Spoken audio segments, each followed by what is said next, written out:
मेरे प्रिय 140 करोड़ परिवारजन,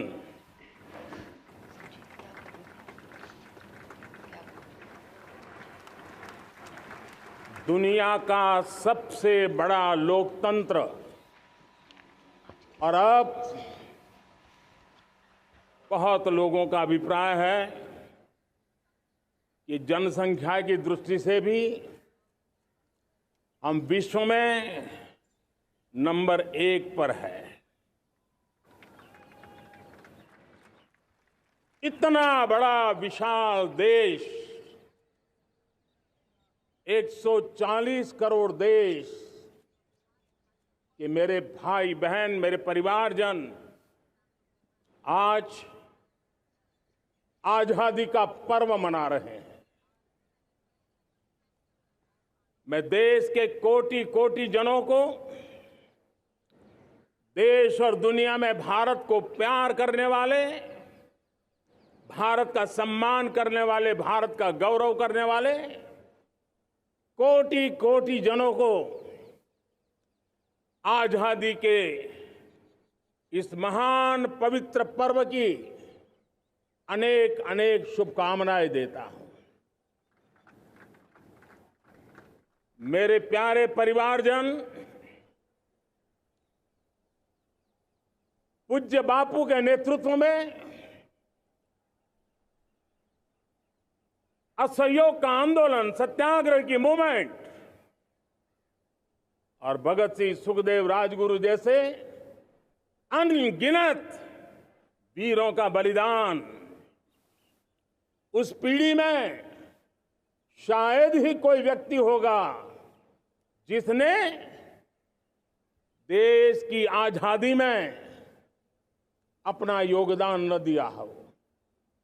मैं आज देश की आजादी के जंग में जिन जिन ने योगदान दिया है, बलिदान दिए हैं, त्याग किया है, तपस्या की है, उन सबको आदरपूर्वक नमन करता हूं, उनका अभिनंदन करता हूं। आज 15 अगस्त महान क्रांतिकारी और अध्यात्म जीवन के ऋषितुल्य प्रणेता श्री अरबिंदो की 150वीं जयंती पूर्ण हो रही है। ये वर्ष स्वामी दयानंद सरस्वती के 150वीं जयंती का वर्ष है। ये वर्ष रानी दुर्गावती के 500वीं जन्मशती का बहुत ही पवित्र अवसर है, जो पूरा देश बड़े धामधूम से मनाने वाला है। ये वर्ष मीराबाई, भक्ति योग की सिरमौर मीराबाई के 525 वर्ष का भी ये पावन पर्व है। ये बार जो 26 जनवरी हम मनाएंगे वो हमारे गणतंत्र दिवस की 75वीं वर्षगांठ होगी। अनेक प्रकार से अनेक अवसर, अनेक संभावनाएं राष्ट्र निर्माण में जुटे रहने के लिए पल पल नई प्रेरणा, पल पल नई चेतना, पल पल सपने, पल पल संकल्प, शायद इससे बड़ा कोई अवसर नहीं हो सकता। मेरे प्यारे परिवारजन, इस बार प्राकृतिक आपदा ने देश के अनेक हिस्सों में अकल्पनीय संकट पैदा किए। जिन परिवारों ने इस संकट में सहन किया है, मैं उन सभी परिवारजनों के प्रति अपनी संवेदना प्रकट करता हूं और राज्य और केंद्र सरकार मिलकर के उन सभी संकटों से जल्दी से मुक्त होकर के फिर तेज गति से आगे बढ़ेंगे, ये मैं विश्वास दिलाता हूं। मेरे प्यारे परिवारजनों, पिछले कुछ सप्ताह नॉर्थ ईस्ट में, विशेषकर मणिपुर में और हिंदुस्तान के भी अन्य कुछ भागों में, लेकिन विशेषकर मणिपुर में जो हिंसा का दौर चला, कई लोगों को अपना जीवन खोना पड़ा, मां बेटियों के सम्मान के साथ खिलवाड़ हुआ। लेकिन कुछ दिनों से लगातार शांति की खबरें आ रही हैं। देश मणिपुर के लोगों के साथ है। देश मणिपुर के लोगों को पिछले कुछ दिनों से जो शांति बनाए रखी है, उस शांति के पर्व को आगे बढ़ाएं और शांति से ही समाधान का रास्ता निकलेगा। और राज्य और केंद्र सरकार मिलकर के उन समस्याओं के समाधान के लिए भरपूर प्रयास कर रही है, करती रहेगी। मेरे प्यारे परिवारजनों, जब हम इतिहास की तरफ नजर करते हैं तो इतिहास में कुछ पल ऐसे आते हैं जो अपनी अमिट छाप छोड़ करके जाते हैं और उसका प्रभाव सदियों तक रहता है। और कभी कभी शुरुआत में वो बहुत छोटा लगता है, छोटी सी घटना लगती है, लेकिन वो अनेक समस्याओं की जड़ बन जाती है। हमें याद है 1000-1200 साल पहले इस देश पर आक्रमण हुआ। एक छोटे से राज्य के छोटे से राजा का पराजय हुआ, लेकिन तब पता तक नहीं था कि एक घटना भारत को 1000 साल की गुलामी में फंसा देगी। और हम गुलामी में जकड़ते गए, जो आया लूटता गया, जो जिसका मन चाहा हम पे आके सवार हो गया। कैसा विपरीत काल रहा होगा वो 1000 साल का। मेरे प्यारे परिवारजनों, घटना छोटी क्यों ना हो, लेकिन 1000 साल तक प्रभाव छोड़ के रही है। लेकिन मैं आज इस बात का जिक्र इसलिए करना चाहता हूं कि भारत के वीरों ने इस कालखंड में कोई भूभाग ऐसा नहीं था, कोई समय ऐसा नहीं था जब उन्होंने देश की आजादी के लौ को गलता न रखा हो, बलिदान की परंपरा न बनाई। मां भारती बेड़ियों से मुक्त होने के लिए उठ खड़ी हुई थी, जंजीरों को झकझोर रही थी। और देश की नारी शक्ति, देश की युवा शक्ति, देश के किसान, देश के गांव के लोग, मजदूर, कोई हिंदुस्तानी ऐसा नहीं था जो आजादी के सपने को लेकर के जीता न हो। आजादी को पाने के लिए मर मिटने के लिए तैयार होने वालों की एक बड़ी फौज तैयार हो गई थी। जेलों में जवानी खपाने वाले अनेक महापुरुष हमारे देश की आजादी को, इन गुलामी की बेड़ियों को तोड़ने के लिए लगे हुए थे। मेरे प्यारे परिवारजनों, जन चेतना का वो व्यापक रूप, त्याग और तपस्या का वो व्यापक रूप, जन जन के अंदर एक नए विश्वास जगाने वाला वो पल आखिरकार 1947 में देश आजाद हुआ। 1000 साल की गुलामी में संजोए हुए सपने देशवासी पूरे करते हुए देखे। साथियों, मैं 1000 साल पहले की बात इसलिए कह रहा हूं, मैं देख रहा हूं फिर एक बार देश के सामने एक मौका आया है। इस ऐसे कालखंड में हम जी रहे हैं, ऐसे कालखंड में हमने प्रवेश किया है और यह हमारा सौभाग्य है कि भारत के ऐसे अमृत काल में, यह अमृत काल का पहला वर्ष है, या तो हम जवानी में जी रहे हैं या हम मां भारती की गोद में जन्म ले चुके हैं। और ये कालखंड, मेरे शब्द लिख करके रखिए मेरे प्यारे परिवारजनों, इस कालखंड में जो हम करेंगे, जो कदम उठाएंगे, जितना त्याग करेंगे, तपस्या करेंगे, सर्वजन हिताय सर्वजन सुखाय, एक के बाद एक फैसले लेंगे, आने वाले 1000 साल का देश का स्वर्णिम इतिहास उससे अंकुरित होने वाला है।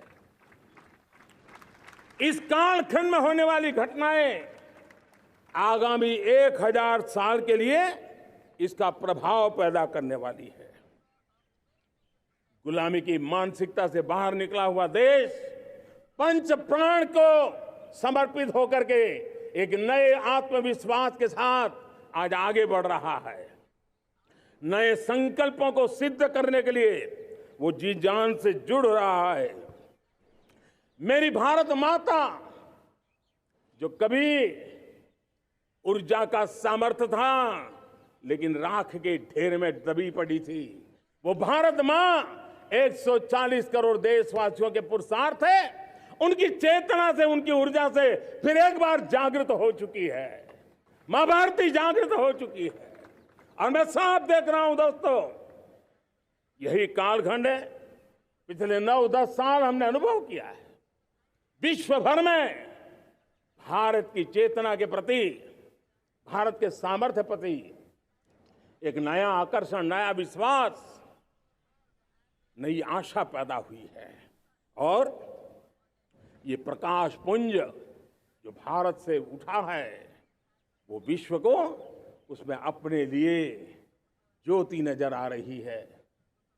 विश्व को एक नया विश्वास पैदा हो रहा है। हमारा सौभाग्य है, कुछ ऐसी चीजें हमारे पास हैं जो हमारे पूर्वजों ने हमें विरासत में दी है और वर्तमान कालखंड ने गढ़ी है।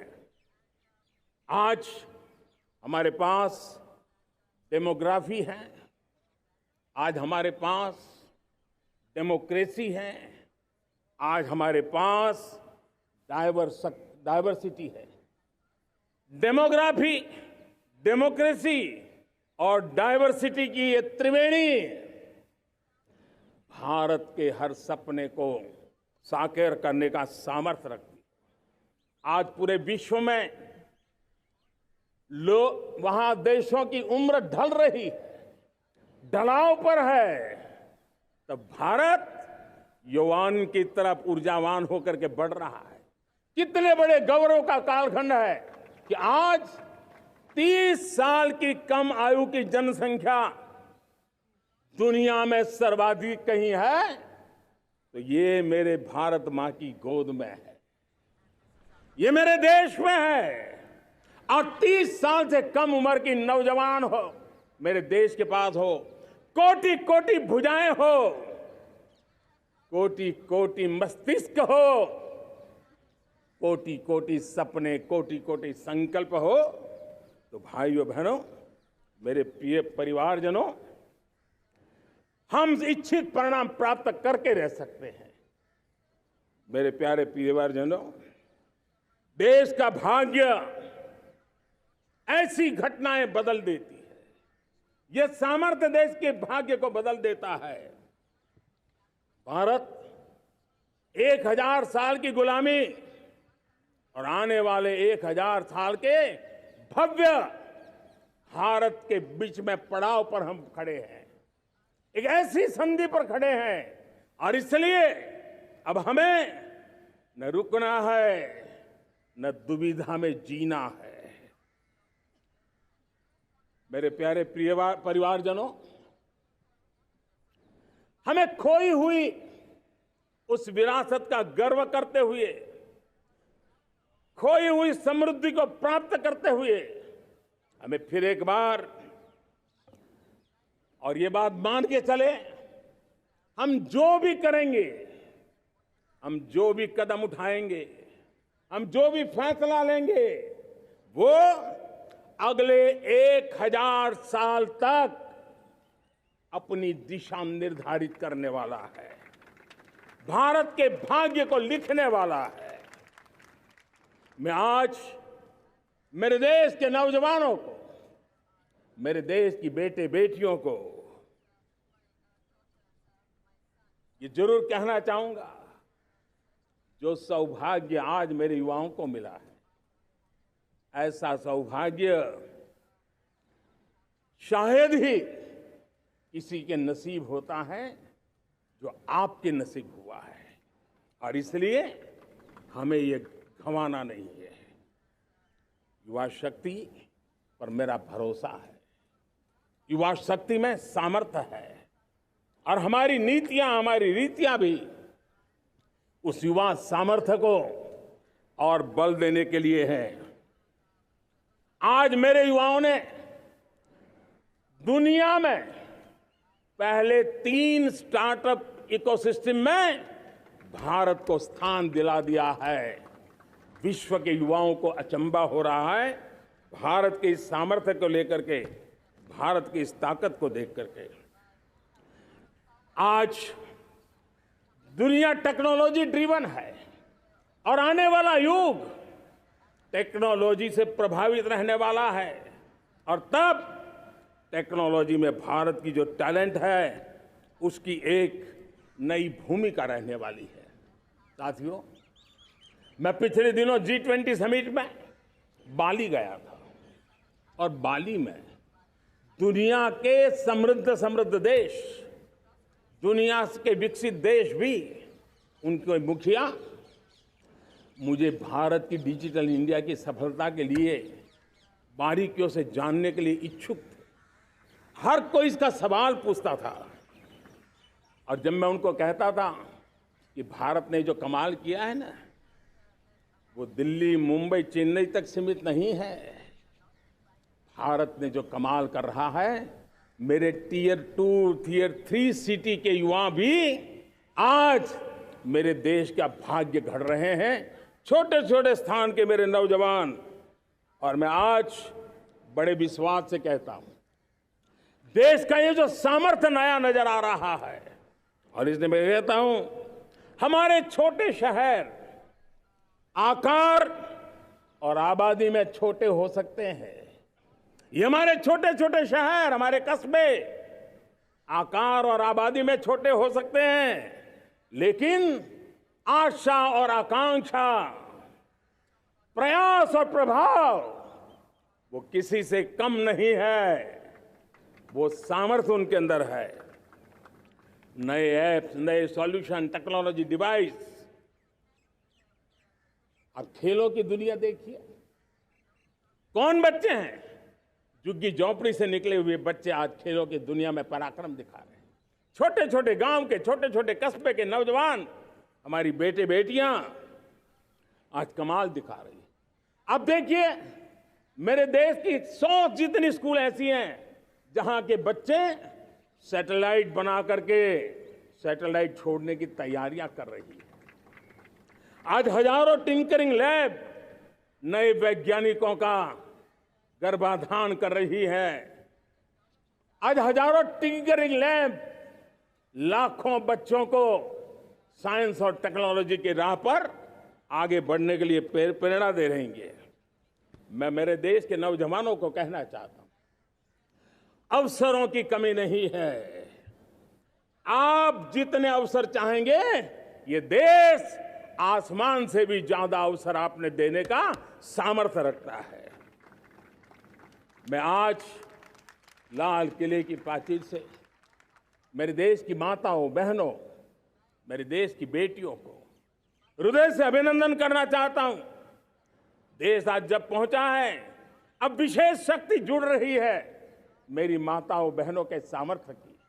आज देश प्रगति की राह पर चल पड़ा है, तो मैं मेरे किसान भाई बहनों का भी अभिनंदन करना चाहता हूं। ये आप ही का पुरुषार्थ है, ये आप ही का परिश्रम है कि देश आज कृषि क्षेत्र में आगे बढ़ रहा है। मैं मेरे मजदूरों का, मेरे श्रमिकों का, मेरे प्रिय परिवारजन, ऐसे कोटि कोटि श्रमिकों को आज मैं नमन करता हूं, उनका अभिनंदन कर रहा हूं।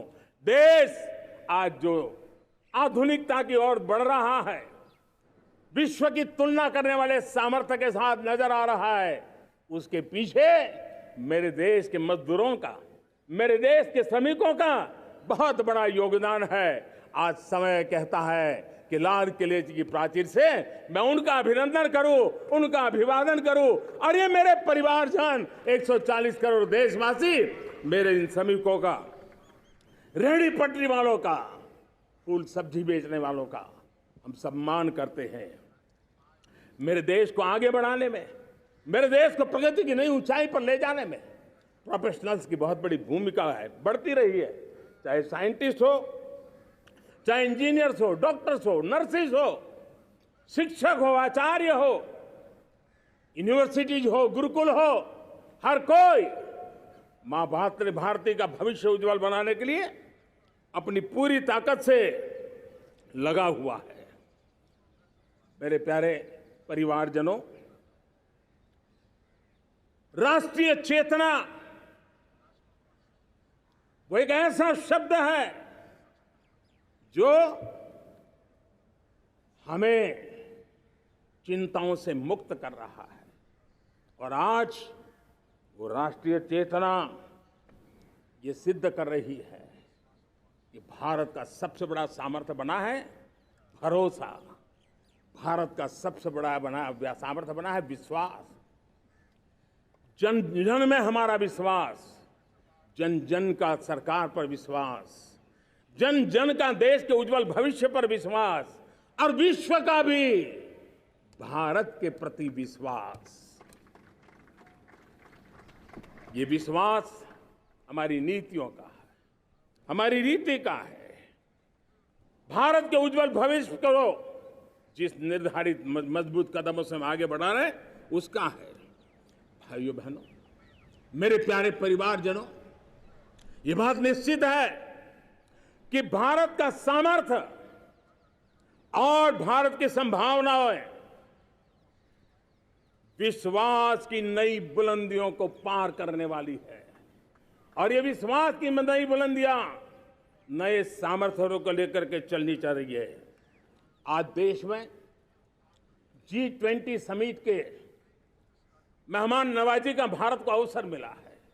अब पिछले एक साल से हिंदुस्तान के हर कोने में जिस प्रकार से G20 के अनेक ऐसे आयोजन हुए, अनेक कार्यक्रम हुए हैं, उसने देश के सामान्य मानवी के सामर्थ्य को विश्व को परिचित करा दिया है, भारत की विविधता का परिचय कराया है, भारत की डायवर्सिटी को दुनिया अचंभे से देख रही है, और उसके कारण भारत के तरफ आकर्षण बढ़ा है, भारत को जानने की, समझने की इच्छा जगी है। उसी प्रकार से आप देखिए एक्सपोर्ट, आज भारत का एक्सपोर्ट के तेजी से बढ़ रहा है, और मैं कहना चाहता हूं दुनिया के एक्सपर्ट्स इन सारे मानदंडों के आधार पर कह रहे हैं कि अब भारत रुकने वाला नहीं है।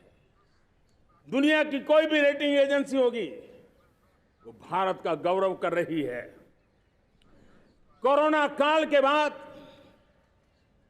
दुनिया एक नए सिरे से सोचने लगी, और मैं विश्वास से देख रहा हूं कि जिस प्रकार से द्वितीय महायुद्ध के बाद, द्वितीय विश्व युद्ध के बाद दुनिया ने एक नया वर्ल्ड ऑर्डर आकार लिया था, मैं साफ साफ देख रहा हूं कि कोरोना के बाद एक नया विश्व ऑर्डर, एक नया ग्लोबल ऑर्डर, एक नया जियोपॉलिटिकल इक्वेशन ये बहुत तेजी से आगे बढ़ रहा है। जियोपॉलिटिकल इक्वेशन की सारे व्याख्याएं बदल रही है, परिभाषाएं बदल रही है, और मेरे प्यारे परिवारजनों, आप गौरव करेंगे। बदलते हुए विश्व को शेप देने में आज मेरे 140 करोड़ देशवासियों आपका सामर्थ्य नजर आ रहा है। आप निर्णायक मोड़ पर खड़े हैं। और कोरोना काल में भारत ने जिस प्रकार से देश को आगे बढ़ाया, दुनिया ने हमारे सामर्थ्य को देखा है। जब दुनिया की सप्लाई चेन तहस नहस हो गई थी, बड़ी बड़ी अर्थव्यवस्थाओं पर दबाव था, उस समय भी हमने कहा था हमें विश्व का विकास देखना है तो मानव केंद्रीय होना चाहिए, मानवीय संवेदनाओं से भरा हुआ होना चाहिए, और तब जाकर के समस्याओं का सही समाधान निकालेंगे। और कोविड ने हमें सिखाया है या हमें मजबूर किया है, लेकिन मानवीय संवेदनाओं को छोड़ करके हम विश्व का कल्याण नहीं कर सकते। आज भारत ग्लोबल साउथ की आवाज बन रहा है। भारत की समृद्ध विरासत आज दुनिया के लिए एक अवसर बन रहा है। Global economy, global supply chain, इसमें भारत की हिस्सेदारी, मैं पक्का विश्वास से कहता हूं, आज जो भारत ने परिस्थिति पैदा हुई है, आज जो भारत ने कमाया है, वो दुनिया में स्थिरता की गारंटी लेकर के आया है। दोस्तों, अब न हमारे मन में, न 140 करोड़ मेरे परिवारजनों के मन में, और न ही दुनिया के मन में कोई इफ्स है, कोई बट्स है। विश्वास बन चुका है। मेरे प्यारे देशवासियों, अब गेंद हमारे पाले में है। हमें अवसर जाने नहीं देना चाहिए, हमें मौका छोड़ना नहीं चाहिए। भारत में मैं मेरे देशवासियों का इसलिए भी अभिनंदन करता हूं कि मेरे देशवासियों में एक नीर-क्षीर विवेक का सामर्थ्य है,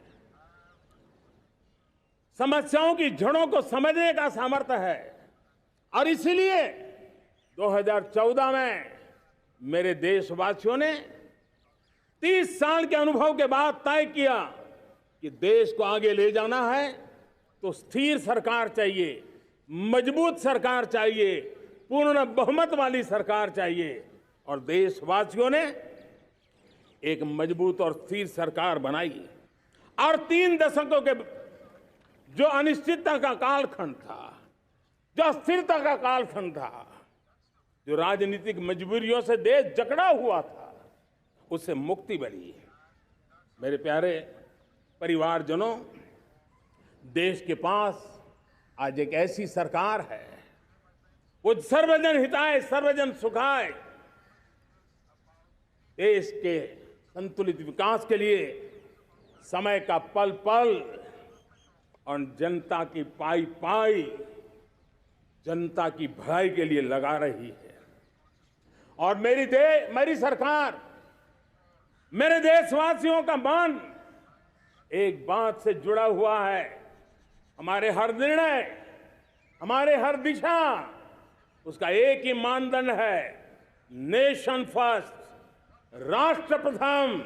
और राष्ट्र प्रथम यही दूरगामी परिणाम, सकारात्मक परिणाम पैदा करने वाला है।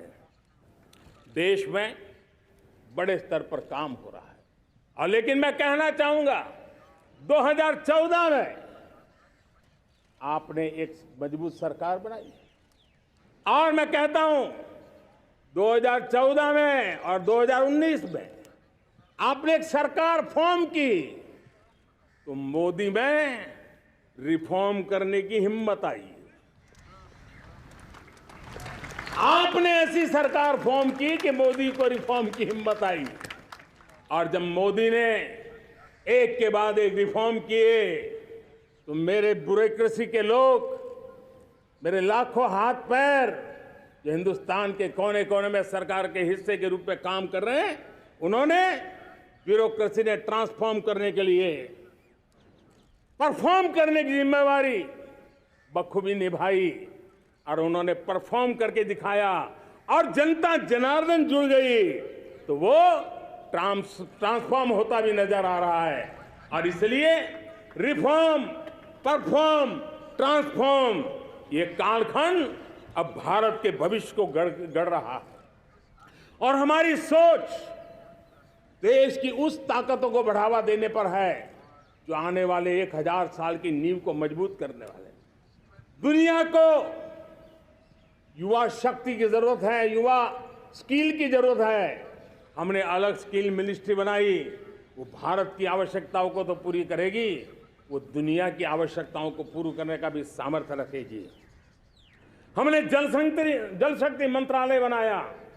मंत्रालय की बनाने की रचना को भी अगर कोई एनालिसिस करेगा ना, तो इस सरकार के मन मस्तिष्क को बड़े अच्छे ढंग से आप समझ पाएंगे।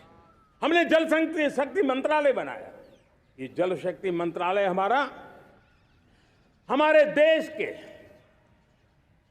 एक एक देशवासियों को पीने का शुद्ध पानी पहुंचे, पर्यावरण की रक्षा के लिए पानी के प्रति संवेदनशील व्यवस्थाएं विकसित हो, उस पर हम बल रहे हैं। हमारे देश में कोरोना के बाद दुनिया देख रही है, होलिस्टिक हेल्थ केयर ये समय की मांग है। हमने अलग आयुष मंत्रालय बनाया और योग और आयुष आज दुनिया में अपना परचम लहरा रहे हैं। हमने दुनिया को हमारे कमिटमेंट के कारण विश्व का हमारे प्रति ध्यान गया है। अगर हम ही हमारे इस सामर्थ्य को नकार देंगे तो फिर दुनिया कैसे स्वीकार करेगी। लेकिन जब मंत्रालय बना तो दुनिया को भी उसका मूल्य समझने आया। मत्स्य पालन, हमारा इतना बड़ा समुद्री तट, हमारे कोटि कोटि मछुआरे भाई बहन, उनका कल्याण भी हमारे दिलों में है। और इसलिए हमने अलग से मत्स्य पालन को लेकर के, पशुपालन को लेकर के, डेयरी को लेकर के अलग मंत्रालय की रचना की, ताकि समाज के जिस वर्ग के लोग पीछे रह गए उनको हम साथ लें। देश में सरकारी अर्थव्यवस्था के हिस्से होते हैं, लेकिन समाज की अर्थव्यवस्था का एक बड़ा हिस्सा है कोऑपरेटिव मूवमेंट। उसको बल देने के लिए, उसको आधुनिकता लाने के लिए और देश के कोने कोने में लोकतंत्र की एक सबसे बड़ी इकाई को मजबूत करने के लिए हमने अलग कोऑपरेटिव मंत्रालय बनाया।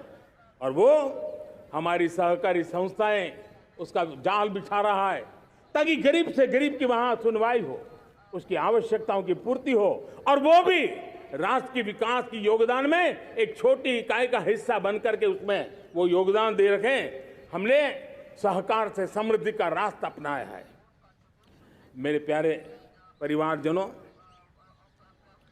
जब हम लोग 14 में आए थे तो हम वैश्विक अर्थव्यवस्था में 10वें नंबर पर थे, और आज 140 करोड़ देशवासियों का पुरुषार्थ रंग लाया है कि हम विश्व की अर्थव्यवस्था में 5वें नंबर पर पहुंच चुके हैं। और ये ऐसे ही नहीं हुआ है। जो एक भ्रष्टाचार का राक्षस देश को दबोचे हुए थे, लाखों करोड़ के घोटाले अर्थव्यवस्था को डामाडोल कर रहे थे, गवर्नेंस फ्रेजाइल फाइल में देश की पहचान होने लगी थी, लीकेजेस को हमने बंद किया, मजबूत अर्थव्यवस्था बनाई, हमने गरीब कल्याण के लिए ज्यादा से ज्यादा धन खर्चने का प्रयास किया। और आज मैं देशवासियों को बताना चाहता हूं कि जब देश आर्थिक रूप से समृद्ध होता है तो सिर्फ तिजोरी नहीं भरती है, देश का सामर्थ्य बढ़ता है, देशवासियों का सामर्थ्य बढ़ता है। और तिजोरी का पाई पाई अगर ईमानदारी से जनता जनार्दन के लिए खर्च करने का संकल्प लेने वाली सरकार हो तो परिणाम के साथ है। मैं 10 साल का हिसाब तिरंगे की साक्षी में लाल किले की प्राचीर से मेरे देशवासियों को दे रहा हूं। आंकड़े देख करके आपको लगेगा इतना बड़ा बदलाव, इतना बड़ा सामर्थ्य। 10 साल पहले राज्यों को 30 लाख करोड़ रुपए भारत सरकार की तरफ से जाते थे। पिछले 9 साल में यह आंकड़ा 100 लाख करोड़ पर पहुंचा है। पहले स्थानीय निकाय के विकास के लिए भारत सरकार के खजाने से 70,000 करोड़ रुपया जाता था। आज वो 3 लाख करोड़ से भी ज्यादा जा रहा है। पहले गरीबों के घर बनाने के लिए 90,000 करोड़ रुपया खर्च होता था। आज वो 4 गुना होकर के 4 लाख करोड़ से भी ज्यादा खर्च गरीबों के घर बनाने के लिए हो रहा है। पहले गरीबों को यूरिया सस्ता मिले, जो यूरिया की बैग दुनिया के कुछ बाजारों में 3,000 में बिकती है, वो यूरिया की बैग मेरे किसानों को 300 में मिले। और इसलिए देश की सरकार 10 लाख करोड़ रुपया मेरे किसानों की यूरिया में सब्सिडी दे रहा है। मुद्रा योजना 20 लाख करोड़ रुपए, उससे भी ज्यादा मेरे देश के नौजवानों को स्वरोजगार के लिए, अपने व्यवसाय के लिए, अपने कारोबार के लिए दिए हैं।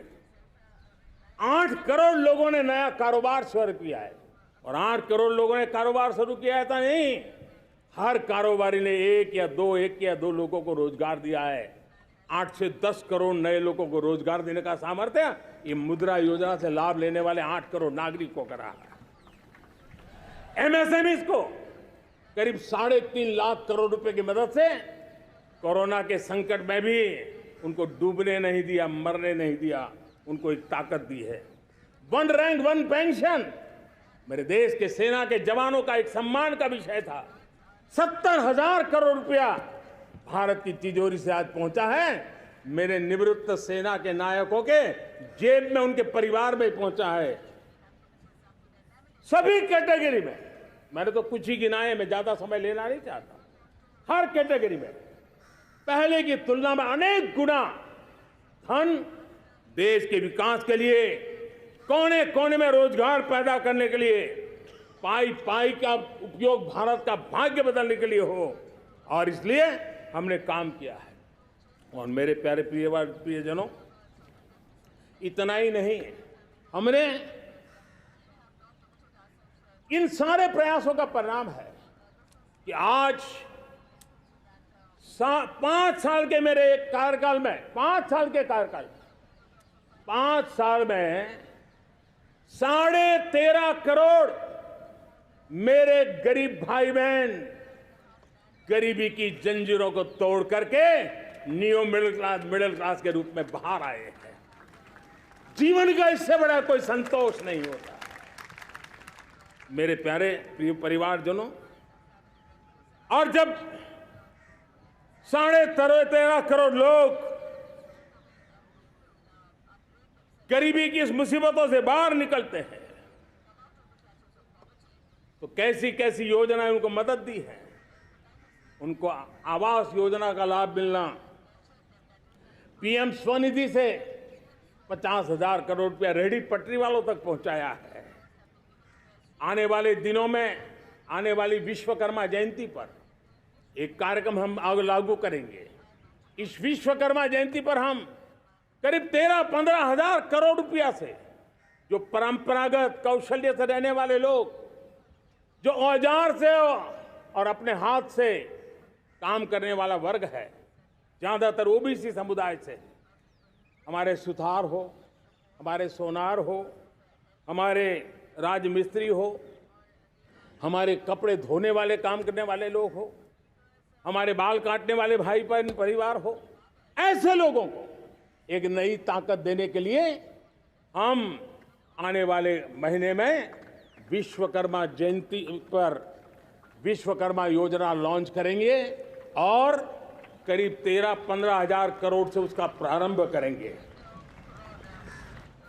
हमने पीएम किसान सम्मान निधि में 2.5 लाख करोड़ रुपया सीधा मेरे देश के किसानों के खाते में जमा किया है। हमने जल जीवन मिशन, हर घर में शुद्ध पानी पहुंचे, 2 लाख करोड़ रुपया खर्च किया है। हमने आयुष्मान भारत योजना, ताकि गरीब को बीमारी के कारण अस्पताल जाने से जो मुसीबत होती थी उसको मुक्ति दिलाना, उसको दवाई मिले, उसका उपचार हो, ऑपरेशन हो, अच्छे से अच्छी हॉस्पिटल में हो। आयुष्मान भारत योजना के तहत 70,000 करोड़ रुपए हमने लगाए हैं। पशुधन, देश ने कोरोना वैक्सीन की बात तो देश को याद है, 40,000 करोड़ रुपए लगाए, वो तो याद है। लेकिन आपको जानकर के खुशी होगी, हमने पशुधन को बचाने के लिए करीब करीब 15,000 करोड़ रुपया पशुधन के टीकाकरण के लिए लगाया है। मेरे प्यारे देशवासियों, मेरे प्यारे परिवारजनों, जन औषधि केंद्रों ने देश के सीनियर सिटीजन्स को, देश के मध्यम वर्गीय परिवार को एक नई ताकत दी है। जिस संयुक्त परिवार में अगर किसी को एक डायबिटीज जैसा हो जाए, 2-3 हजार रुपया दवाई का बिल स्वाभाविक हो जाता है।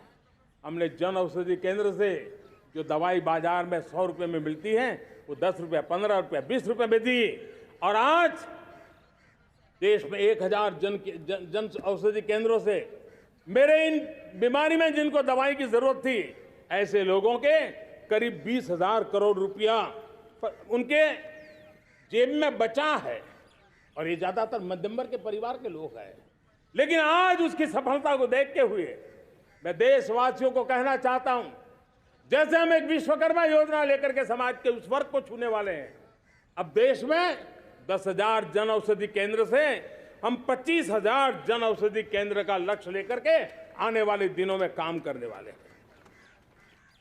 मेरे प्यारे परिवारजनों, जब देश में गरीबी कम होती है तो देश की मध्यम वर्ग की ताकत बहुत बढ़ती है। और अगर दुनिया में, और मैं आपको विश्वास दिलाता हूं, आने वाले 5 साल में मोदी का गारंटी है, देश पहले 3 वैश्विक इकोनॉमी में अपना जगह ले लेगा। ये पक्का जगह ले लेगा। आज जो 13.5 करोड़ गरीबी से बाहर आए हुए लोग हैं, वो एक प्रकार से मध्यम वर्ग की ताकत बन जाते हैं। जब गरीब की खरीद शक्ति बढ़ती है तो मध्यम वर्ग की व्यापार शक्ति बढ़ती है। जब गांव की खरीद शक्ति बढ़ती है तब कस्बे और शहर की आर्थिक व्यवस्था और तेज गति से दौड़ती है। और यही इंटरकनेक्टेड हमारा अर्थचक्र होता है। हम उसको बल लेकर के आगे चलना चाहते हैं। मेरे प्यारे परिवारजनों, शहर के अंदर जो कमजोर लोग रहते हैं, बिना घर को मुसीबत रहती है, मध्यम वर्ग के परिवार अपना खुद का घर का सपना देख रहे हैं, हम उसके लिए भी आने वाले कुछ सालों के लिए एक योजना लेकर के आ रहे हैं। और जिसमें ऐसे मेरे परिवारजन जो शहरों में अपना घर, शहरों में रहते हैं लेकिन किराए के मकान पे रहते हैं, झुग्गी झोपड़ी में रहते हैं, चाल में रहते हैं, अनऑथराइज्ड कॉलोनीज में रहते हैं, ऐसे मेरे परिवारजन अगर अपना मकान बनाना चाहते हैं तो बैंक से जो लोन मिलेगा उसके ब्याज के अंदर राहत दे करके लाखों रुपयों की मदद करने का हमने निर्णय किया है। मेरे मध्यम वर्ग के परिवार को जब 2 लाख से 7 लाख इनकम टैक्स की सीमा बढ़ जाती है तो सबसे बड़ा लाभ सैलरी क्लास को होता है, मेरे मध्यम वर्ग को होता है। इंटरनेट का डेटा बहुत महंगा था 2014 के पहले, आज दुनिया का सबसे सस्ता इंटरनेट का डेटा का खर्चा हो रहा है। हर परिवार के पैसे बच रहे हैं। मेरे प्यारे परिवारजनों, विश्व कोरोना के बाद अभी तक उभर नहीं पाया है। युद्ध ने फिर एक नई मुसीबत पैदा की है। आज दुनिया महंगाई के संकट से जूझ रही है। पूरी दुनिया की अर्थव्यवस्था को महंगाई ने दबोच के रखा है। हम भी दुनिया से जिन सामान की जरूरत होती है लाते हैं, तो हमें सामान तो इंपोर्ट करते हैं। हमारा दुर्भाग्य है कि हमें महंगाई भी इंपोर्ट करनी पड़ती है, क्योंकि पूरी दुनिया को महंगाई ने जकड़ के रखा है। लेकिन मेरे प्यारे परिवारजनों, भारत ने महंगाई को नियंत्रित रखने के लिए भरसक प्रयास किए हैं। पिछले कालखंड की तुलना में हमें कुछ सफलता भी मिली है, लेकिन इतने से संतोष नहीं मान सकते। दुनिया से हमारी चीजें अच्छी है, इतने बात से हम सोच नहीं सकते। मुझे तो मेरे देशवासियों को महंगाई की बोझ कम से कम हो, इस दिशा में और भी कदम उठाने हैं और हम उस कदम को उठा के रहेंगे। मेरा प्रयास निरंतर जारी रहेगा। मेरे प्यारे परिवारजनों, आज देश अनेक क्षमताओं को लेकर के आगे बढ़ रहा है। देश आधुनिकता की तरफ आगे बढ़ने के लिए काम कर रहा है। आज देश रिन्यूएबल एनर्जी पे काम कर रहा है। आज देश ग्रीन हाइड्रोजन पे काम कर रहा है। देश की स्पेस पे क्षमता बढ़ रही है, तो देश की डीप सी मिशन में भी सफलता के साथ आगे चल रहा है। देश में रेल आधुनिक हो रही है, तो वंदे भारत बुलेट ट्रेन भी आज देश के अंदर काम कर रही है। गांव-गांव पक्की सड़कें बन रही है, तो इलेक्ट्रिक बसें, मेट्रो की रचना भी आज देश में हो रहे हैं। आज गांव-गांव तक इंटरनेट पहुंच रहा है, तो क्वांटम कंप्यूटर के लिए भी देश तय कर रहता है। नैनो यूरिया, नैनो डीएपी, उस पर काम हो रहा है, तो दूसरी तरफ जैविक खेती पर भी हम बल दे रहे हैं। आज किसान उत्पादक संघ एफपीओ का निर्माण हो रहा है, तो हम सेमीकंडक्टर का भी निर्माण करने के लिए चाह रहे हैं। हम दिव्यांग जनों के लिए एक सुगम भारत के निर्माण के लिए काम करते हैं, तो हम पैरालंपिक में भी हिंदुस्तान का तिरंगा झंडा गाड़ने के लिए मेरे दिव्यांग जनों को सामर्थ्यवान बना रहे हैं। हम खिलाड़ियों को स्पेशल ट्रेनिंग दे रहे हैं।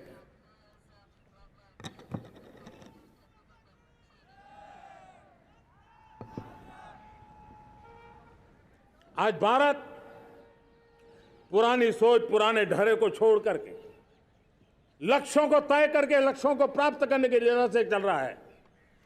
और जब मैं कहता हूं ना कि जिसका शिलान्यास हमारी सरकार करती है, उसका उद्घाटन भी हमारे कालखंड में करते हैं। इन दिनों जो मैं शिलान्यास कर रहा हूं ना, आप लिख के रखिए, उसके उद्घाटन भी आप सबने मेरे नसीब में ही छोड़े हुए हैं। हमारी कार्य संस्कृति, बड़ा सोचना, दूर का सोचना, सर्वजन हिताय सर्वजन सुखाय सोचना, यह हमारी कार्यशैली रही है।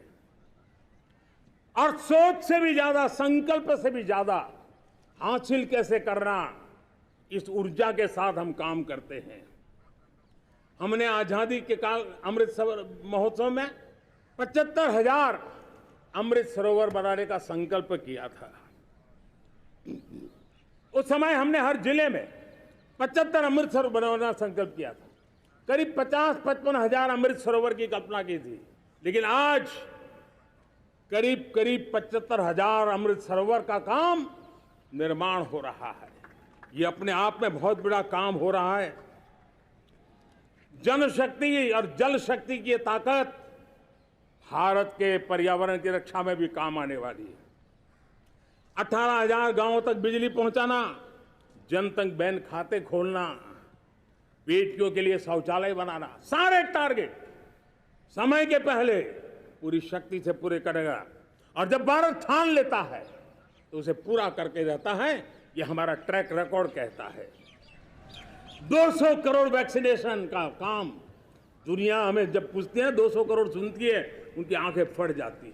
इतना बड़ा काम ये मेरे देश के आंगनवाड़ी वर्कर, हमारी आशा वर्कर, हमारी हेल्थ वर्कर, उन्होंने करके दिखाया।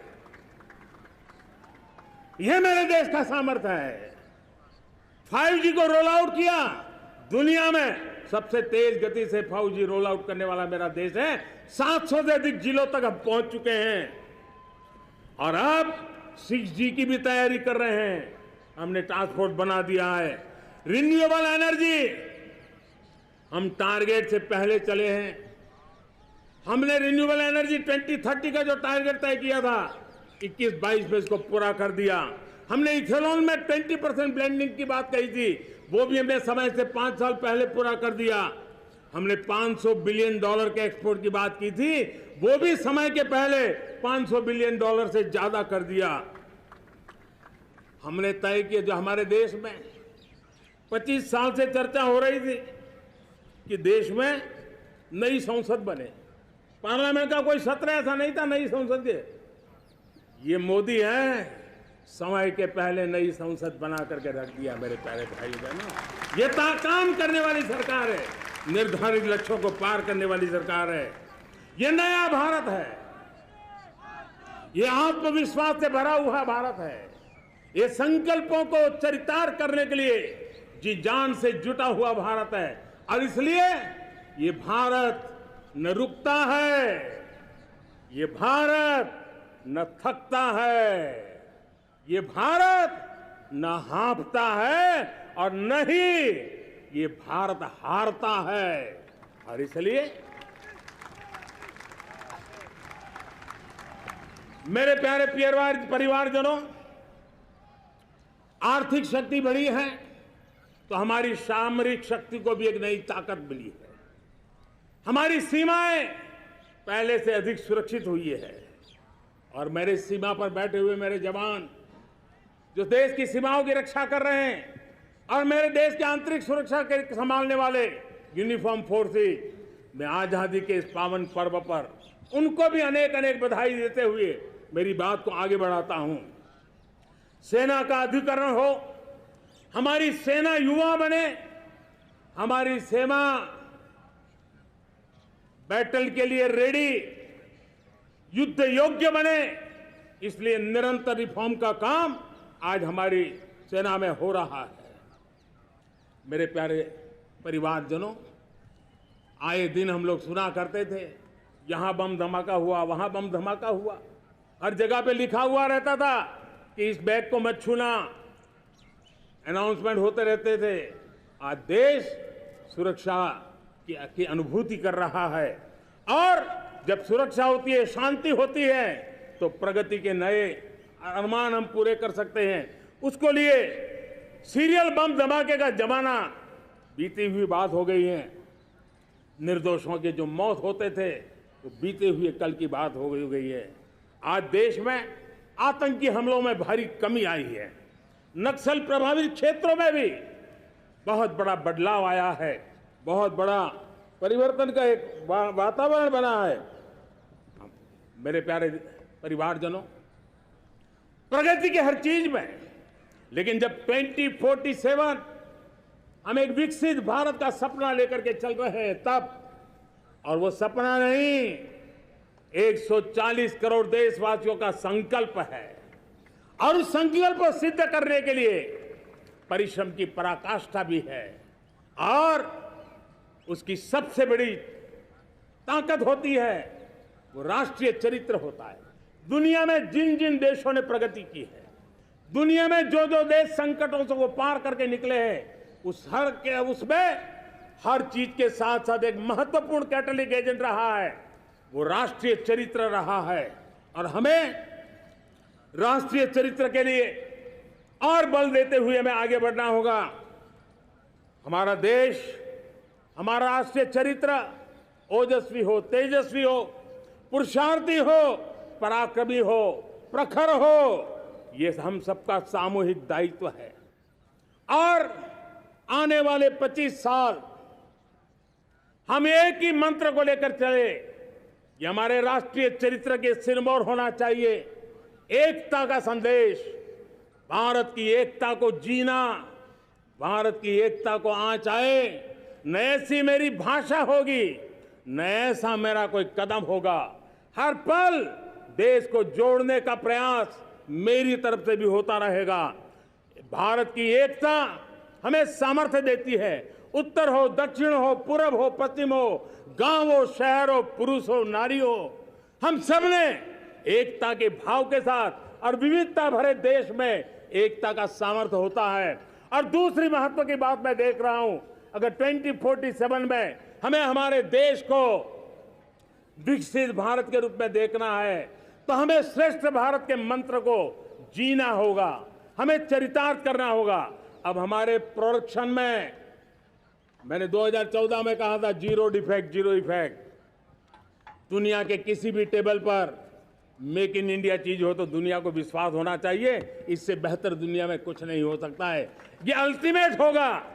हमारी हर चीज, हमारी सर्विसेज होगी तो श्रेष्ठ होगी, हमारे शब्द की ताकत होगी तो श्रेष्ठ होगी, हमारी संस्थाएं होगी तो श्रेष्ठ होगी, हमारी निर्णय प्रक्रियाएं होगी तो श्रेष्ठ होगी। ये श्रेष्ठता का भाव लेकर के हमें चलना होगा। तीसरी बात है, देश में आगे बढ़ाने के लिए एक अतिरिक्त शक्ति का सामर्थ्य भारत को आगे ले जाने वाला है और वो है विमेन लेड डेवलपमेंट। आज भारत गर्व से कह सकता है कि दुनिया में नागरिक उड्डयन में अगर किसी एक देश में सबसे ज्यादा विमेन पायलट हैं तो मेरे देश में है।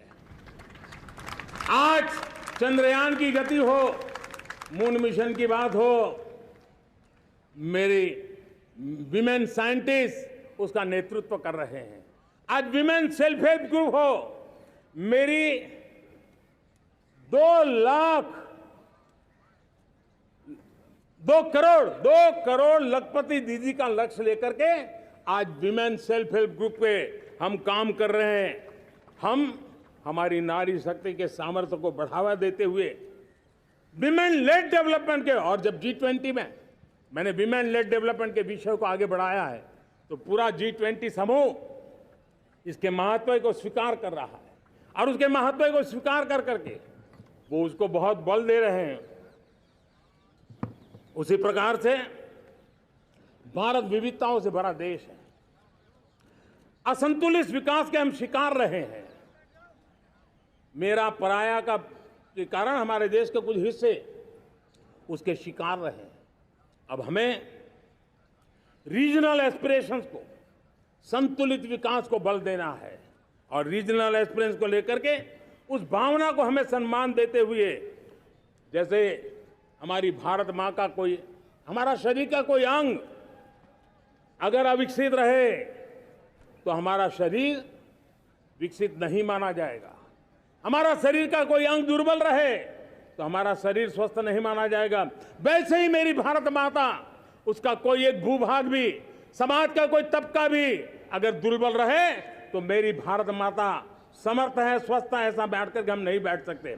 और इसलिए रीजनल एस्पिरेशंस को हमने एड्रेस करने की आवश्यकता है और इसलिए हम समाज का सर्वांगीण विकास हो, सर्वस्पर्शी विकास हो, भूभाग के हर क्षेत्र को उसकी अपनी ताकत को खिलने का अवसर मिले, उस दिशा में आगे बढ़ना चाहते हैं। मेरे प्यारे परिवारजनों, भारत एक मदर ऑफ डेमोक्रेसी है। भारत मॉडल ऑफ डाइवर्सिटी भी है। भाषाएं अनेक हैं, बोलियां अनेक हैं, परिधान अनेक हैं, विविधताएं बहुत है।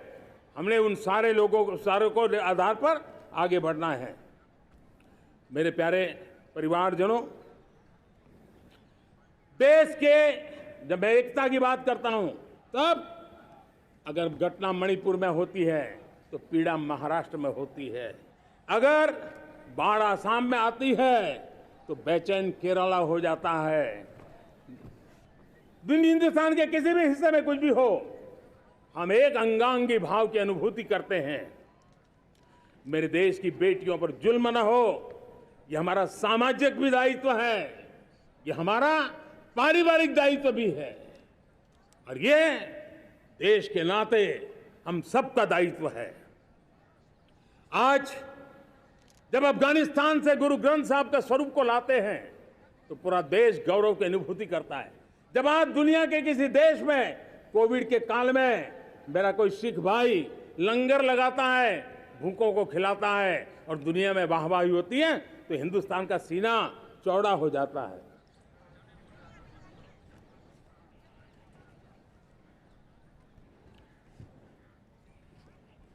मेरे प्यारे परिवारजनों, हमारे लिए जब नारी सम्मान की बात करते हैं, मुझे अभी एक देश में दौरा कर रहा था तो वहां एक बहुत ही सीनियर मिनिस्टर, उसने मुझे एक सवाल पूछा। उसने कहा, आपके यहाँ बेटियां साइंस और इंजीनियरिंग के विषयों की पढ़ाई करती हैं क्या? उसमें क्या था, मैंने उनको कहा, आज मेरे देश में लड़कों से ज्यादा बेटियां आज स्टेम यानी साइंस, टेक्नोलॉजी, इंजीनियरिंग और मैथ्स, अधिकतम भाग मेरी बेटियां ले रही। तो उनके लिए अचरज था। ये सामर्थ्य आज हमारे देश का देख रहा है। मेरे प्यारे परिवारजनों, आज 10 करोड़ महिलाएं विमेन सेल्फ हेल्प में जुड़ी हुई है। और वीमेन सेल्फ हेल्प ग्रुप के साथ आप गांव में जाएंगे तो आपको बैंक वाली दीदी मिलेगी, आपको आंगनवाड़ी वाली दीदी मिलेगी, आपको दवाई देने वाली दीदी मिलेगी। और अब मेरा सपना है 2 करोड़ लखपति दीदी बनाने का, गांव में 2 करोड़ लखपति दीदी। और इसके लिए एक नया अभिगम भेजा, साइंस और टेक्नोलॉजी। हमारे गांव की महिलाओं का भी सामर्थ्य देखता हूं मैं, और इसलिए हम एक नई योजना सोच रहे हैं कि हमारे एग्रीकल्चर सेक्टर में टेक्नोलॉजी आए, एग्री टेक को बल मिले। इसलिए विमेन सेल्फ हेल्प ग्रुप की बहनों को हम ट्रेनिंग देंगे, ड्रोन चलाने की, ड्रोन रिपेयरिंग की हम ट्रेनिंग देंगे, और हजारों ऐसे विमेन सेल्फ हेल्प ग्रुप को भारत सरकार ड्रोन देगी, ट्रेनिंग देगी, और हमारे एग्रीकल्चर के काम में ड्रोन की सेवाएं उपलब्ध हो। इसके लिए हम शुरुआत करेंगे। प्रारंभ हम 15,000 विमेन सेल्फ हेल्प ग्रुप के द्वारा ये ड्रोन की उड़ान का हम आरंभ कर रहे हैं। मुझे विश्वास है कि इसके कारण हमारे परिवारजनों का, मेरे प्यारे परिवारजनों, आज देश आधुनिकता की तरफ बढ़ रहा है। हाईवे हो, रेलवे हो, एयरवे हो, हाईवेज हो, इंफॉर्मेशन वेज, वाटरवेज हो, कोई क्षेत्र ऐसा नहीं है जिस क्षेत्र को आगे बढ़ाने की दिशा में आज देश काम न करता हो। पिछले 9 वर्ष में तटीय क्षेत्रों में हमने, आदिवासी क्षेत्र में, हमारे पहाड़ी क्षेत्र में विकास को बहुत बल दिया है। हमने पर्वतमाला, भारतमाला ऐसी योजनाओं के द्वारा समाज के उस वर्ग को हमने बल दिया है। हमने गैस की पाइपलाइन से हमारे पूर्वी भारत को जोड़ने का काम किया है। हमने अस्पतालों की संख्या बढ़ाई है, हमने डॉक्टर की सीटें बढ़ाई हैं ताकि हमारे बच्चे डॉक्टर बनने का सपना पूरा कर सके। हमने मातृभाषा में पढ़ाने पर बल दिया है, अब मातृभाषा में वो पढ़ाई कर सके उस दिशा में। और मैं भारत के सुप्रीम कोर्ट का भी धन्यवाद करता हूं कि भारत की सुप्रीम कोर्ट ने कहा है कि आप जो जजमेंट देंगे उसका जो ऑपरेटिव पार्ट होगा वो जो अदालत में आया है उसकी भाषा में उसको उपलब्ध होगा। मातृभाषा का महात्म्य आज बढ़ रहा है। मेरे प्यारे भाई परिवारजनों, आज तक हमारे देश के जो बॉर्डर विलेज हैं, हमने वाइब्रेंट बॉर्डर विलेज का एक कार्यक्रम शुरू किया है। और वाइब्रेंट बॉर्डर विलेज, अब तक इसके लिए कहा जाता था देश के आखिरी गांव, हमने उस पूरी सोच को बदला है। वो देश का आखिरी गांव नहीं है, सीमा पर जो नजर आ रहा है वो मेरे देश का पहला गांव है। अगर सूरज उगता है पूरब में तो उस तरफ के गांव में पहली सूरज की किरण आती है, अगर सूरज ढलता है तो इस तरफ के गांव में आखिरी किरण उसका लाभ मिलता है। ये मेरे पहले गांव है और मुझे खुशी है कि आज मेरे इस कार्यक्रम के विशेष मेहमान, ये जो पहले गांव है, सीमावर्ती गांव है, उसके 600 प्रधान आज इस लाल किले की प्राचीर के इस महत्वपूर्ण कार्यक्रम का हिस्सा बनने के लिए आए। पहली बार वो इतनी दूर तक आए हैं, नए संकल्प और सामर्थ्य के साथ जुड़ने के लिए आया है। मेरे प्यारे परिवारजनों, हमने संतुलित विकास के लिए एस्पिरेशनल डिस्ट्रिक्ट, एस्पिरेशनल ब्लॉक की कल्पना की और आज उसके सुखद परिणाम मिल रहे हैं। आज राज्य के जो नॉर्मल पैरामीटर्स हैं, जो एस्पिरेशनल डिस्ट्रिक्ट कभी बहुत पीछे थे, वो आज राज्य में भी अच्छा करने लग गए हैं। और मुझे विश्वास है कि आने वाले दिनों में ये हमारे आकांक्षी जिले, हमारे आकांक्षी बॉल अवश्य आगे बढ़ेंगे। जैसे मैंने कहा था, भारत का चरित्र की चर्चा कर रहा था, तो मैंने पहला कहा था भारत की एकता, दूसरा कहा था भारत श्रेष्ठता की तरफ बल दें, तीसरा कहा था विमेन लेड डेवलपमेंट की मैंने बात कही थी, और मैं आज एक बात और कहना चाहता हूं कि हम जैसे रीजनल एस्पिरेशन, मैंने चौथी बात कही थी, पांचवी महत्व की बात, और भारत ने उस दिशा में ध्यान, और वो है हमारा राष्ट्रीय चरित्र विश्व मंगल के लिए सोचने वाला होना चाहिए। हमें देश को इतना मजबूत बनाना है जो विश्व मंगल के लिए भी अपनी भूमिका अदा करे। और आज कोरोना के बाद मैं देख रहा हूं जिस प्रकार से संकट की घड़ी में देश ने दुनिया की मदद की, उसका परिणाम है कि आज दुनिया में हमारा देश एक विश्व मित्र के रूप में, विश्व का अटूट साथी के रूप में आज मेरे देश की पहचान बनी है। हमें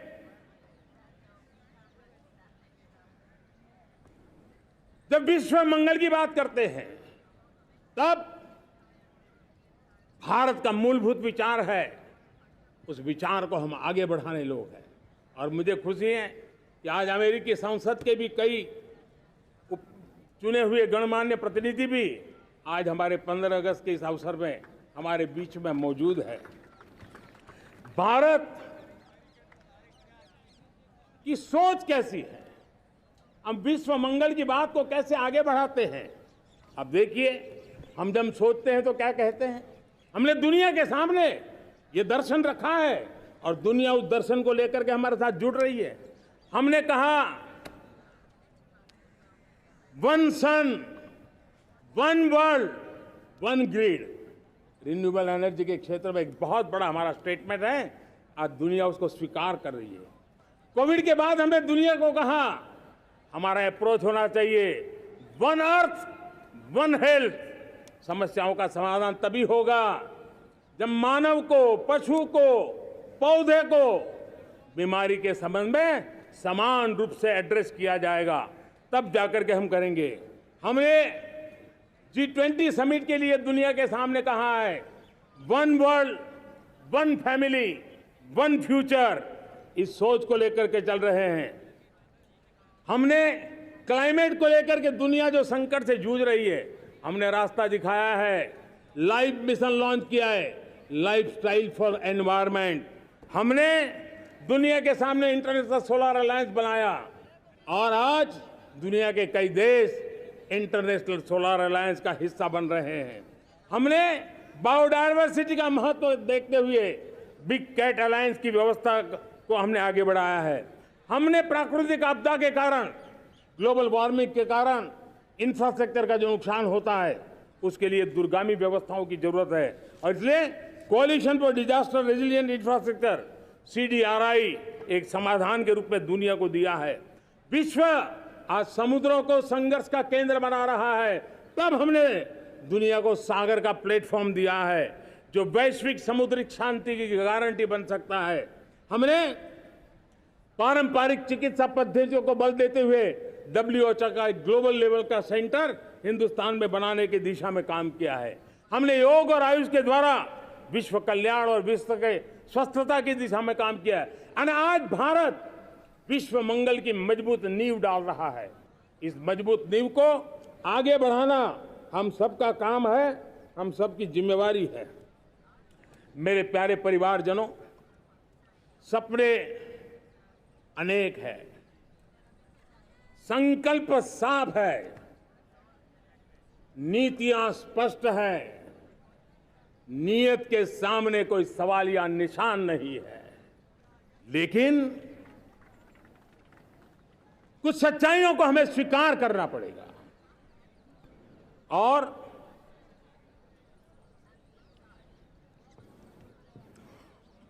उसके समाधान के लिए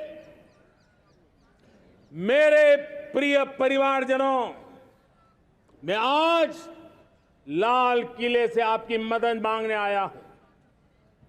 मैं लाल किले से आपके आशीर्वाद मांगने आया हूं, क्योंकि पिछले सालों मैंने देश को जो समझा है, देश की आवश्यकताओं को जो मैंने परखा है और अनुभव के आधार पर मैं कह रहा हूं कि आज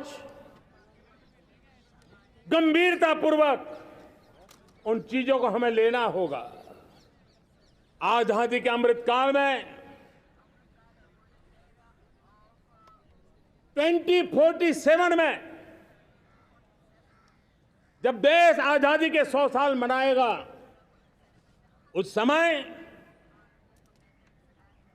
दुनिया में भारत का तिरंगा झंडा विकसित भारत का तिरंगा झंडा होना चाहिए।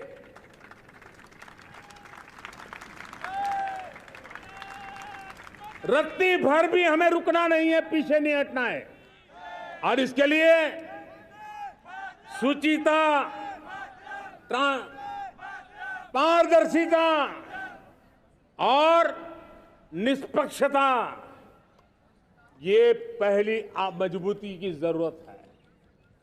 हमें उस मजबूती को जितना ज्यादा खाद पानी दे सकते हैं, संस्थाओं के माध्यम से दे सकते हैं, नागरिक के नाते दे सकते हैं, परिवार के नाते दे सकते हैं, ये हमारा सामूहिक दायित्व होना चाहिए। और इसलिए पिछले 75 साल का इतिहास देखिए, भारत के सामर्थ्य में कोई कमी नहीं थी। अरे जो देश कभी सोना की चिड़िया कहा जाता था, वो देश क्यों न फिर से उस सामर्थ्य को लेकर के खड़ा हो सकता है। मेरा अटूट विश्वास है साथियों, मेरे प्रिय परिवारजनों, मेरा अखंड अटूट एक निष्ठ विश्वास है कि 2047 में जब देश आजादी के 100 साल मनाएगा, मेरा देश विकसित भारत बन के रहेगा। और ये मैं मेरे देश के सामर्थ्य के आधार पर कह रहा हूं, मेरे उपलब्ध संसाधनों के आधार पर कह रहा हूं, और सबसे ज्यादा 30 से कम आयु वाली मेरी युवा शक्ति के भरोसे कह रहा हूं, मेरी माताओं बहनों के सामर्थ्य के भरोसे कह रहा हूं। लेकिन उसके सामने अगर कोई रुकावट है, कुछ विकृतियां पिछले 75 साल में ऐसे घर कर गई है, हमारी समाज व्यवस्था का ऐसा हिस्सा बन गई है कि कभी कभी तो हम आंख भी बंद कर देते हैं। अब आंख बंद करने का समय नहीं है। अगर सपनों को सिद्ध करना है, संकल्प को पार करना है, तो हमें ये आंख मिचौली बंद करके, आंख में आंख मिला करके 3 बुराइयों से लड़ना बहुत समय की मांग है। हमारे देश की सारी समस्याओं की जड़ में भ्रष्टाचार ने दिमक की तरह देश की सारी व्यवस्थाओं को, देश के सामर्थ्य को पूरी तरह नोच लिया है। भ्रष्टाचार से मुक्ति, भ्रष्टाचार के खिलाफ जंग हर इकाई में, हर क्षेत्र में। और मैं देशवासियों, मेरे प्रिय परिवारजनों, ये मोदी के जीवन का कमिटमेंट है। ये मेरे अंतर्गत व्यक्तित्व का एक कमिटमेंट है कि मैं भ्रष्टाचार के खिलाफ लड़ाई लड़ता रहूंगा। दूसरा, हमारे देश को नोच लिया है परिवारवाद ने। इस परिवारवाद ने देश को जिस प्रकार से जकड़ के रखा है, उसने देश के लोगों का हक छीना है। और तीसरी बुराई तुष्टीकरण की है। ये तुष्टीकरण में भी देश के मूलभूत चिंतन को, देश के सर्व समावेशक हमारे राष्ट्रीय चरित्र को दाग लगा दिए हैं, तहस नहस कर दिया है इन लोगों ने। और इसलिए मेरे प्यारे देशवासियों, इसलिए मेरे प्यारे परिवारजनों, हमें इन 3 बुराइयों के खिलाफ पूरे सामर्थ्य के साथ लड़ना है। भ्रष्टाचार, परिवारवाद, तुष्टीकरण, ये चुनौतियां हमारे, ये ऐसी चीजें पनपी है जो हमारे देश के लोगों का जो आकांक्षा है उसका दमन करती है। हमारे देश के कुछ लोगों के पास जो छोटा मोटा सामर्थ्य है उसका शोषण करती है। ये ऐसी चीजें हैं जो हमारे लोगों की आशा आकांक्षाओं को सवाल या निशान में गाड़ देती है। हमारे गरीब हो, हमारे दलित हो, हमारे पिछड़े हो, हमारे पसमानदा हो, हमारे आदिवासी भाई बहन हो, हमारी माताएं बहनें हो, हमने सबने उनके हकों के लिए इन 3 बुराइयों से मुक्ति पानी है। हमें भ्रष्टाचार के खिलाफ एक नफरत का माहौल बनाना है। जैसे गंदगी हमें नफरत पैदा करती है ना मन में, गंदगी पसंद नहीं है, ये सार्वजनिक जीवन की इससे बड़ी कोई गंदगी नहीं हो सकती। और इसलिए हमारे स्वच्छता अभियान को एक नया मोड़ ये भी देना है कि हमें भ्रष्टाचार से मुक्ति पानी है। सरकार टेक्नोलॉजी से भ्रष्टाचार की मुक्ति के लिए बहुत प्रयास कर रही है। आपको जानकर के हैरानी होगी, इस देश में पिछले 9 साल में एक काम मैंने ऐसे किया, आंकड़ा सुनोगे तो लोग कहेंगे मोदी ऐसा करता है, जैसे 10 करोड़ लोग करीब करीब जो गलत फायदा उठाते थे वो मैंने रोक दिया। तो आप में से कोई कहेगा आपने लोगों से अन्याय कर दिया। जी नहीं, ये 10 करोड़ कौन लोग थे? ये 10 करोड़ वो लोग थे जिनका जन्म ही नहीं हुआ था और उनके नाम पर उनके विडो हो जाते थे, वो वृद्ध हो जाते थे, वो दिव्यांग हो जाते थे, फायदे लिए जाते थे। 10 करोड़ ऐसे बेनामी जो चीजें चलती थी उसको रोकने का पवित्र काम, भ्रष्टाचारियों की संपत्ति जो हमने जब्त की है ना, वो पहले की तुलना में 20 गुना ज्यादा की है। मेरे प्यारे परिवारजनों, ये आपकी कमाई का पैसा लोग लेकर के भागे थे, 20 गुना ज्यादा संपत्ति को जब्त करने का। और इसलिए लोगों की मेरे प्रति नाराजगी होना बहुत स्वाभाविक है, लेकिन मुझे भ्रष्टाचार के खिलाफ की लड़ाई को आगे बढ़ाना है। हमारे सरकारी व्यवस्था ने पहले कैमरा के सामने तो कुछ हो जाता था, लेकिन बाद में चीजें अटक जाती थी। हमने पहले की तुलना में कई गुना ज्यादा अदालत में चार्जशीट की है और अब जमानतें भी नहीं मिलती हैं।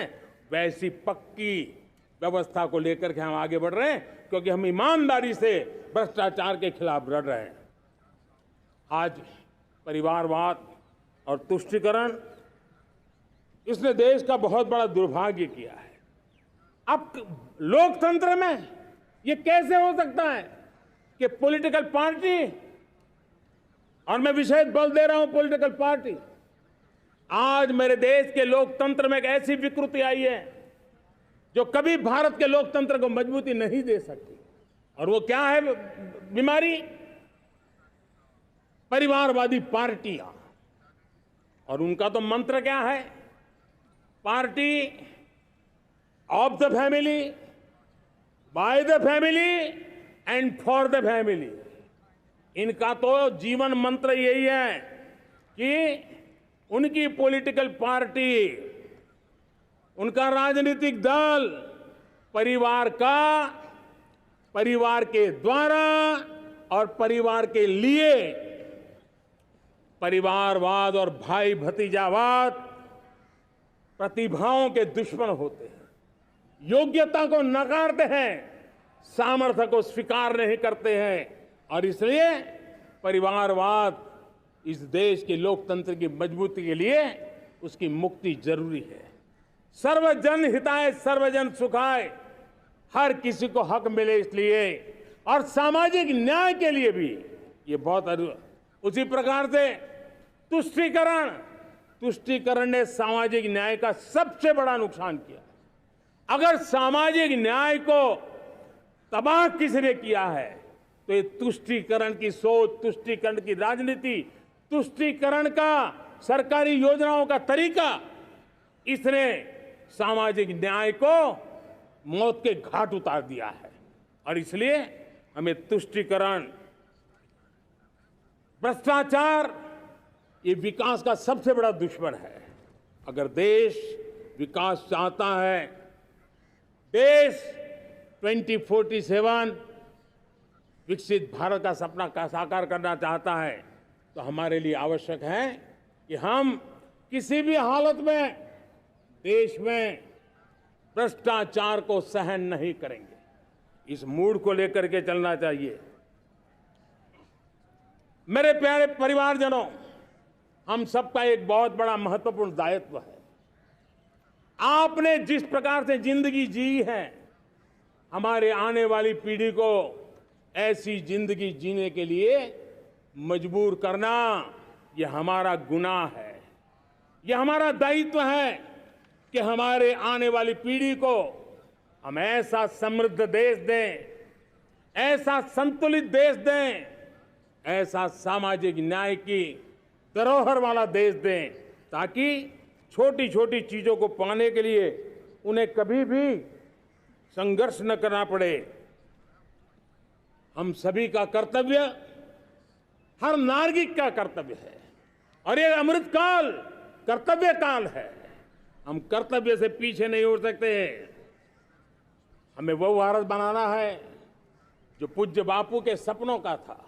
हमें वो भारत बनाना है जो हमारे स्वतंत्र सेनानियों का सपना था। हमें वो भारत बनाना है जो हमारे वीर शहीदों का था, हमारी वीरांगनाओं का था, जिन्होंने मातृभूमि के लिए अपना जीवन दे दिया था। मेरे प्यारे परिवारजनों, मैं जब 2014 में आपके पास आया था, तब 2014 में मैं परिवर्तन का वादा लेकर के आया था। 2014 में मैंने आपको वादा किया था, मैं परिवर्तन लाऊंगा, और 140 करोड़ मेरे परिवारजन, आपने मुझ पे भरोसा किया और मैंने विश्वास पूरा करने की कोशिश की। रिफॉर्म, परफॉर्म, ट्रांसफॉर्म, वो 5 साल जो वादा था वो विश्वास में बदल गया, क्योंकि मैंने परिवर्तन का वादा किया था। रिफॉर्म, परफॉर्म, ट्रांसफॉर्म के द्वारा मैंने इस वादे को विश्वास में बदल दिया।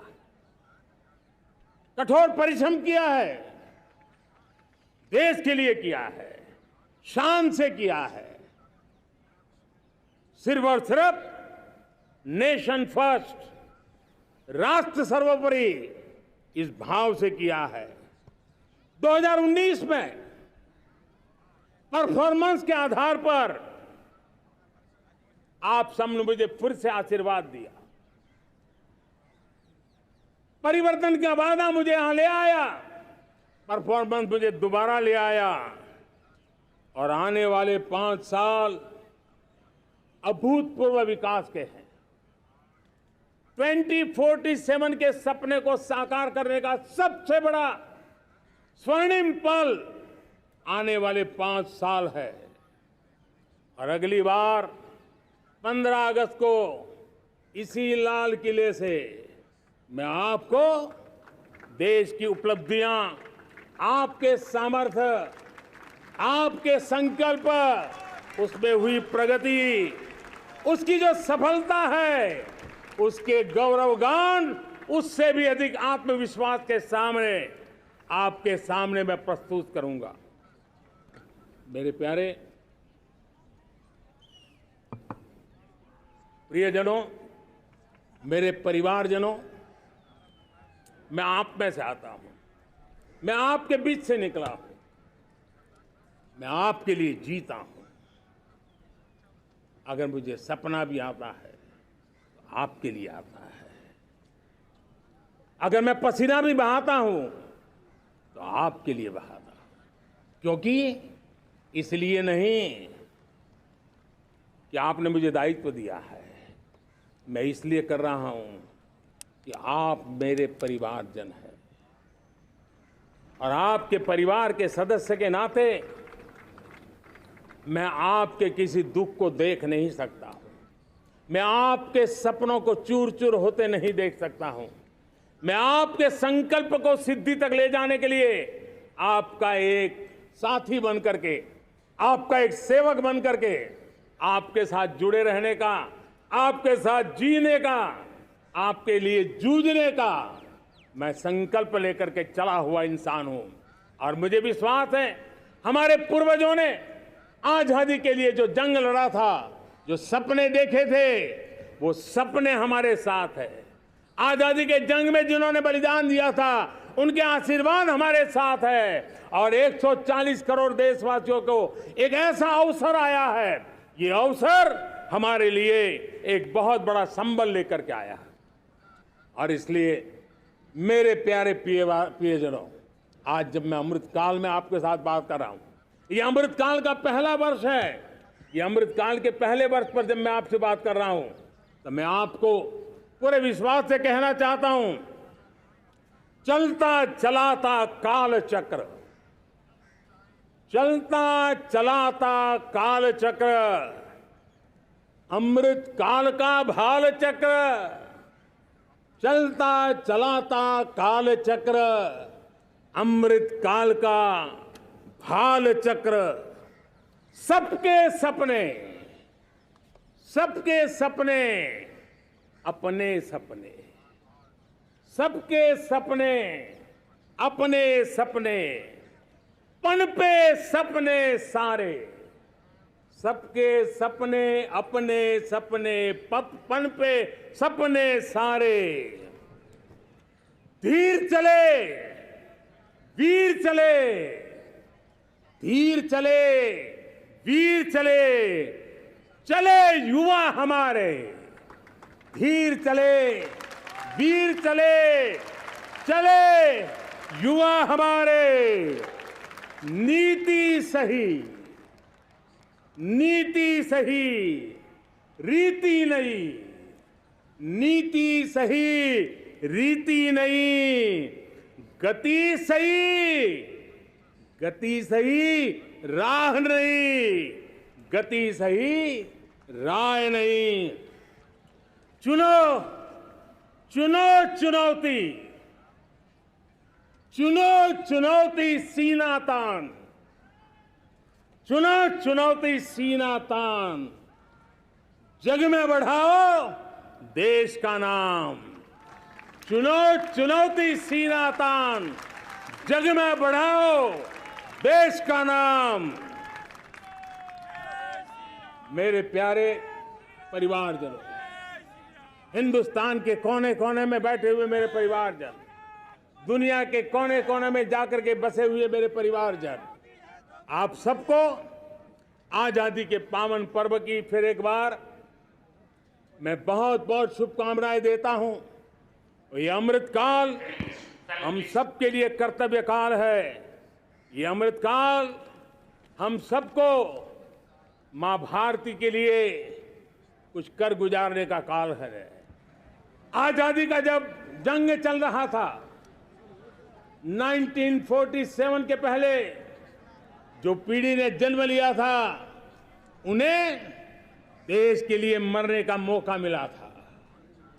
वो देश के लिए मरने के लिए मौका नहीं छोड़ते थे, लेकिन हमारे नसीब में देश के लिए मरने का मौका नहीं है। लेकिन हमारे लिए देश के लिए जीने का ये इससे बड़ा कोई अवसर नहीं होता। हमें पल पल देश के लिए जीना है। इसी संकल्प के साथ इस अमृतकाल में 140 करोड़ देशवासियों के सपने संकल्प भी बनाने हैं। 140 करोड़ देशवासियों के संकल्प को सिद्धि में भी परिवर्तित करना है और 2047 का जब तिरंगा झंडा फहरेगा तो विश्व एक विकसित भारत का गुणगान करता होगा। इसी विश्वास के साथ, इसी संकल्प के साथ मैं आप सबको अनेक अनेक शुभकामनाएं देता हूं, बहुत बहुत बधाई देता हूं। जय हिंद, जय हिंद, जय हिंद।